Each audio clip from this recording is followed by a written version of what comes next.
Hi hello నమస్తే welcome back to iDream media. ఈరోజు మనతో ఉన్నారు స్టాక్ మార్కెట్ అనలిస్ట్ అయిన సుందరరామ్ రెడ్డి గారు. ముఖ్యంగా ట్రెడిషనల్ ఇన్వెస్ట్మెంట్స్ గురించి ఈరోజు ఎపిసోడ్లో మాట్లాడుకుందాం. Hi sir. హాయ్. ఇండియన్స్ అనగానే ఈవెన్ ఫారినర్స్కే కాదు మనకి కూడా మనం ప్రౌడ్గా చెప్పుకునేది గోల్డ్ అండ్ ల్యాండ్. ఈ రెండు ఇన్వెస్ట్మెంట్స్ మనకి ట్రెడిషనల్ ఇన్వెస్ట్మెంట్స్ అన్నమాట. స్టిల్ మార్కెట్లో మనం $5 ట్రిలియన్ అంటే $1 మిలియన్ ఎకనామీ అయినా కూడా పర్సంటేజ్ చాలా తక్కువ. ఈ 140 కోట్లు 200 కోట్లు ఇందులో రియల్ ఎస్టేట్ మీదకి గోల్డ్ మీదకి వెళ్ళినప్పటికీ మనంత ఇన్వెస్ట్మెంట్ ఎవరో చేయరు. రైట్. ఏంటి ఇంకెందుకు మనం అప్డేట్ అవ్వట్లేదు అంటారు? అప్డేట్ అవ్వటం లేదు అనే బదులు ట్రెడిషనల్గా ఇండియన్స్ లైఫ్ స్టైల్లో ఒక సొంత ఇల్లు ఉండటం అనేది ఒక డ్రీమ్ అండి. ఫర్ ఎగ్జాంపుల్ ప్రపంచవ్యాప్తంగా ఎక్కువ మిలినియర్స్ ఉన్న కంట్రీ స్విట్జర్లాండ్. ప్రపంచం మొత్తం మీద ఈవెన్ అమెరికాతో కంపేర్ చేసినా సరే యావరేజ్ మీద ఎక్కువ ప్రతి 100 మందిలో 9 మంది మిలినియర్స్ ఉన్నారు అక్కడ. ఉండటానికి రీజన్ ఏంటంటే అద్దెల్లో ఉంటాం. వాళ్ళ జీవితంలో కూడా ఇల్లు సొంతం చేసుకోవాలనుకోరు. అక్కడ 60% పాపులేషన్ అంతా కూడా అద్దెల్లోనే ఉంటారు. అది వాళ్ళ కల్చర్. అది వాళ్ళ కల్చర్ అనమాట. అలాగే ఇండియా వాళ్ళకి కల్చర్ ఏంటంటే బంగారం కొనటం, రియల్ ఎస్టేట్లో ఇన్వెస్ట్ చేయటం, మిగిలితే ఇన్సూరెన్స్ లేదా బ్యాంక్ డిపాజిట్లు చేయటం అనేది వీళ్ళ కల్చర్. ఇది అంటే ఇట్లా అలా వాళ్ళ కల్చర్లో పార్ట్గా ఉన్నప్పుడు ఓవర్ నైట్లోనే వాళ్ళు మారుతారని అనుకోవద్దు అనమాట బేసికల్గా. సో అందుకని ఇండియాలో రియల్ ఎస్టేట్ ఎప్పుడు కూడా కొద్ది హ్యూజ్ డిమాండ్ ఉంటుంది. ఫస్ట్ అసలు ఇల్లు లేకపోతేనే కనీసం సింగిల్ ఇల్లు సొంతం చేసుకోవాలనుకుంటారు జీవితకాలం. 140 కోట్ల మందికి 3 పైపులు సముద్రం, ఒకవైపు పర్వతాలు ఉన్నాయి కాబట్టి న్యాచురల్గా ల్యాండ్కి స్కేర్సిటీ ఎక్కువ ఉంటుంది. అండ్ రెండోది సిటీస్ చాలా తక్కువ ఉన్నాయి ఇండియాలో కంపేర్ టు వెస్ట్రన్ కంట్రీస్తో పోల్చుకున్నప్పుడు. ఆ సిటీలోనే మేజర్ ఫోకస్ చేస్తారు కాబట్టి అండ్ ఎక్కువ మంది అక్కడ ల్యాండ్ రేట్ ఎంత ఉన్నా సరే కొంటాను రెడీ అవుతుంటారు. అందుకని ఇల్లు కొనటం అనేది ఒక ఎమోషనల్ డిసిషన్. అది ఎట్టి పరిస్థితుల్లో దాన్ని ఒకటని ఉంచుకుందాం అన్నట్టు.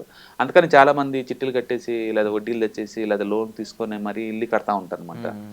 ఇక్కడ ఇల్లు కొంటే గుడ్ బ్యాడ్ అనే బదులు అఫోర్డబిలిటీ అనేది ఇక్కడ ఎగ్జాంపుల్, అంత మించి ఏం లేదండి. అంటే ఇండియాలో కూడా హౌస్ అనగానే లోన్ అనే పదం ఆటోమేటిక్గా వచ్చేస్తుంటుంది పక్కనే. బేసికల్ గా రియల్ ఎస్టేట్ వాళ్ళకి లోన్స్ కనుక ఇవ్వకపోతే 99% అసలు ఇల్లు అమ్ముడుపోవండి. ఓకే.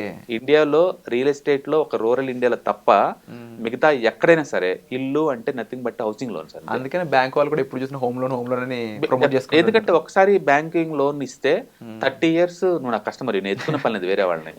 ఒక్కసారి అమౌంట్ ఇస్తాను, ఎవ్రీ ఇయర్ నీ దగ్గర నుంచి నేను 6-7% విత్డ్రాల్ చేస్తూనే ఉంటాను. ఎంతవరకు కరెక్ట్ అంటారు సార్? మన అఫోర్డబిలిటీని దాటేసి మరి 30 లక్షలు 40 లక్షలు 50 లక్షలు ఇప్పుడు అయితే ₹1,00,00,000.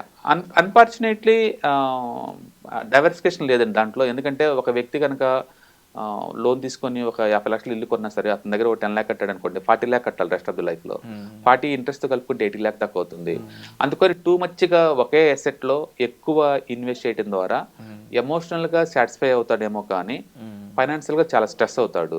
బట్ ఇండియాలో అది సెంటిమెంట్. ఒక ఇల్లు అంటూ ఉంటే ఒక ఎమోషనల్ సాటిస్ఫాక్షన్ వేరేలాగా ఉంటుంది. ప్రతిదీ మనీతో మనం మెజర్ చేయలేం కాబట్టి చాలా మంది వాటిని ఇష్టపడతారు. ఒకటి. రెండోది అఫోర్డబిలిటీ ఉన్నప్పుడు కొనటంలో తప్పేం లేదు. అందుకని మీ దగ్గర ఒక 5 లక్షలు 5 కోట్లు 10 కోట్లు 20 కోట్లు ఉన్నప్పుడు మిగతా అసెట్లో పెట్టినట్టు ఈ అసెట్లో పెట్టడంలో తప్పేం లేదు.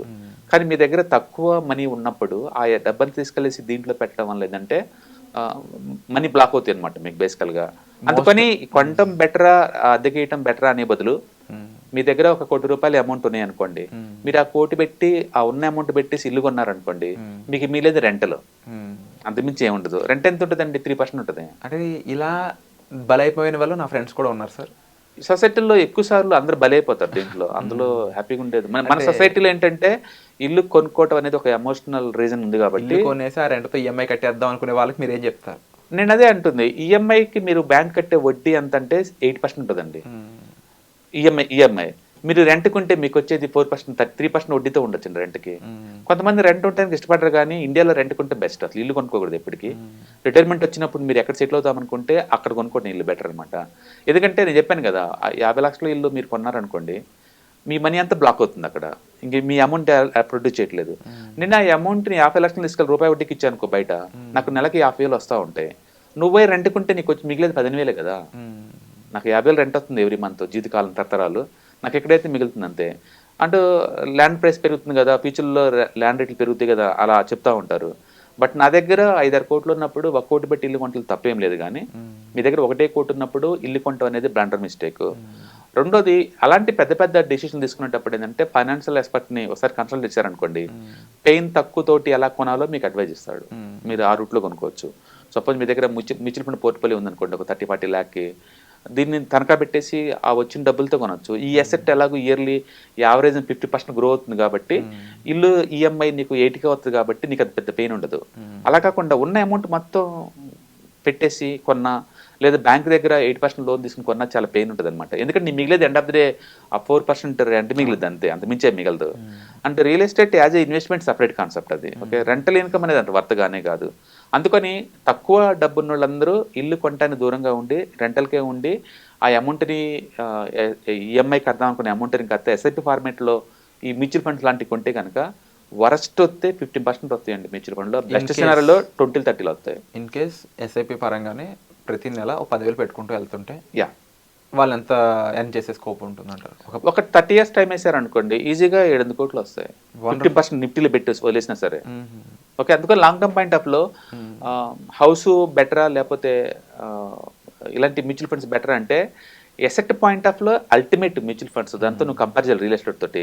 కానీ ఇల్లు అనగానే ఒక సెంటిమెంటల్ ఫీలింగ్ అనమాట, అది జ్ఞాపకాలు అనమాట. అందుకని ఇండియా వాళ్ళకి ఎమోషనల్ గా చాలా అటాచ్మెంట్ ఎక్కువ ఉంటుంది కాబట్టి వాళ్ళు ఇల్లుని ఇష్టపడుతూ ఉంటారు. మీరు ఊహించుకోండి, హైదరాబాద్ లో వాళ్ళ టోటల్ ఎర్నింగ్స్ లో ఇల్లు కొన్న వాళ్ళకి 60% అచ్చం ఈఎంఐ రూపంలో పోతున్నట్టు ఊహించుకోండి. ముంబైలో ఒక టోటల్ శాలరీలో 110% అంటే శాలరీ దాటి ఎక్కువ కడుతున్నారు ఇంకా అక్కడ అది ఇల్లు కొనడం కోసం. పెరుగుతున్న ఇన్ఫ్లేషన్స్ రాబోయే కాలంలో ఇలా ఎమోషనల్ స్టేట్గా డిపెండ్ అవడం కంటే కూడా ఎంతవరకు ప్రాక్టికల్ ఫైనాన్షియల్ నాలెడ్జ్తో ముందుకు వెళ్ళడం కరెక్ట్ అంటారు? బేసికల్గా ఎవరైనా సరే మీకు ప్రశాంతంగా పీస్ ఆఫ్ మైండ్తో బతకాలి అంటే ఫైనాన్షియల్ అనేది చాలా పెద్ద రోల్ అండి. ఫైనాన్షియల్గా మీరు నాలెడ్జ్ పెంచుకొని లేదా ఫైనాన్షియల్ ఎక్స్పర్ట్స్తో మాట్లాడుకొని ఏదైనా బిగ్ డిసిషన్ తీసుకునేటప్పుడు వాళ్ళతో అడ్వైస్ తీసుకున్నాం అనుకోండి, మీకు ఫ్యూచర్లో పీస్ ఆఫ్ మైండ్ దొరుకుతుంది అనమాట. అందుకని మీరు ఏదైనా ఇల్లు కొందాం అనుకున్నా, ఏదైనా సరే ఒకటి సంథింగ్ బిగ్ ఇన్వెస్ట్మెంట్ చేద్దాం అనుకున్నప్పుడు బెటర్ టు కన్సల్ట్ అవ్వడది ఫైనాన్షియల్ అనలిస్ట్ అనమాట. వాళ్ళు కొంచెం ఫేర్గా నీకు గుడ్ బ్యాడ్ వరస్ట్ చెప్తారు కాబట్టి నీకు ఆ క్లారిటీ ఉంటుంది.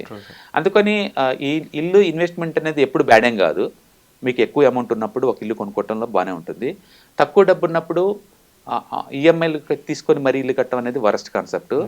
ఒకవేళ మీరు సొంతంగా డబ్బు పెట్టి ఇల్లు కొనే బదులు దాన్ని బెటర్ వేలో ఆప్టిమేషన్ చేసుకోవాలంటే అండ్ ఫైనాన్షియల్ ఎక్స్పర్ట్స్ని కన్సల్ట్ అవ్వండి. ఎందుకంటే బ్యాంక్లోని 8%, నీ డబ్బు వేరే చోట 10%కి 15% వర్క్ చేస్తుంది అనుకోండి, ఆ డబ్బుని కదిలీకుండా అంతే ఉంచి ఆ డబ్బు ద్వారా దీంట్లోకి ఈఎంఐ మార్చుకోవటం బెటర్ అనమాట.